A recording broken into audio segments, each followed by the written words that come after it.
Boxing Nation. Yeah, okay. And, you know, I got to bring it up.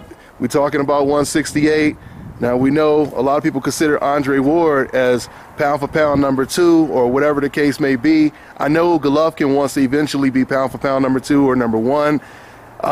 Do you think that fight would ever come to fruition? A lot of people are criticizing Golovkin for saying that he will fight Froch and Froch and Chavez, but not Ward, who's considered the best. What do you think about that? Well, he's considered the best when he was fighting. Okay, I think that a fighter needs to stay busy. Mind you, I think Andre's a great talent. Andre won the Super 6, cleaned out his division. Why is it that Andre is not fighting right now? He's got an issue with his promoters, some kind of promotional issue. When he gets that taken care of, if Andre is willing to come to the table, and we've said this in the past, and I've said this in the past, the reason he's willing to fight Froch is because this is about money, man. This is about maximizing your potential. Gennady's 32 years old. It'd be foolish to take a fight that's not going to maximize his potential earnings. Andre happens to have this, or Andre's people should say, happen to have this thing that they want to get away from their promoters, and until they do, nothing can be negotiated. We're not going to be in the middle of something like that. That's crazy when there's other situations that could be had. As far as Andre coming to the bargaining table and willing to sit down with Tom, or Andre's people willing to sit down with Tom and come to a beneficial situation for both parties. Understand that Gennady Golovkin is a lot higher rated fighter than, although Andre's got a great resume, is a lot rated higher, not only in earnings but in viewership, ratings, and TV ratings, and drawing at the box office. So to fight Andre, and Andre wouldn't be willing to meet somebody halfway, it would be taking a step backwards. You know, we go to England and fight Froch, you're talking about 80,000 people in the arena and some money to be made. You fight Chavez, you're talking about selling out anywhere that we go fight. Yeah. Talking about fighting Canelo would sell out anywhere. The other thing that I should mention too is that the only reason that I'm talking about 168 is because he is 32 years old. We have to maximize it. But when Hagler was fighting at 160, nobody asked him to move up to 168 or 175. He fought Roberto Duran, who was a 135-pound champion, and had a hard time with him. Golovkin's got 18 knockouts in a row. Yeah. And there's other guys to fight it that he's so dominant, maybe is a curse.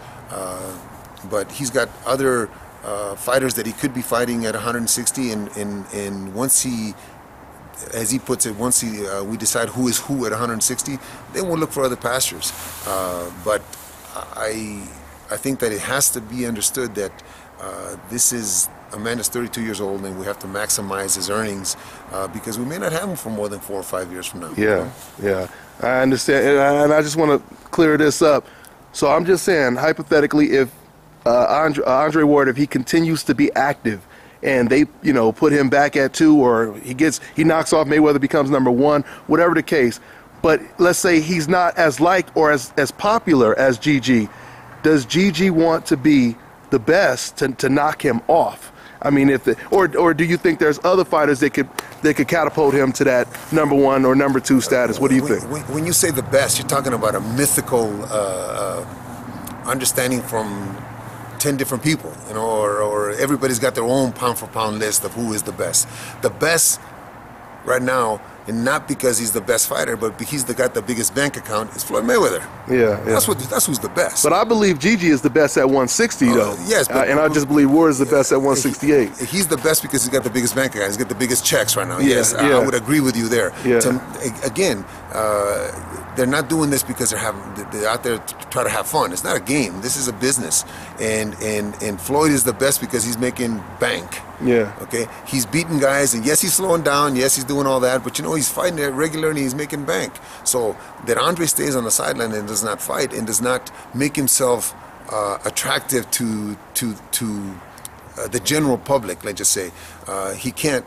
He has proven that he can't really draw as well as some of the other guys that I mentioned, the other 168 pounders. So why would we take a step backwards? Now, if Andre came to the table and wanted to negotiate, as I said in the past, and Thomas said in the past, wanted to negotiate on even playing field. Even playing field. Just put out an offer, and if it doesn't work for you, it doesn't work for us. If we put out an offer, it doesn't work for you. But none of that has been said. So you saying Andre Ward is not? He's not. They've never come to Tom and said we're willing to fight for X amount of dollars, or we're offering you X amount of dollars to fight. They have never. Nobody's ever said that. Okay, and the GGG team doesn't have to go back to do that. They're the ones that are looking at. You're asking me about Andre fighting GGG. GGG's got fights lined up, Yeah. And unfortunately Andre does not. So if their brain trust come together, James and Dan, Craig at Top Rank and Antonio come together and talk to Tom, and something can be worked out where it works out for both guys. Of course that fight can be made. It's not a matter of Andre being too big. It's not a matter of Andre being too good. It's a matter of Andre having a situation with his promoters, and it's and not coming to terms so that it's a viable fight for both guys. It's got to be good for both guys, or else it doesn't make sense.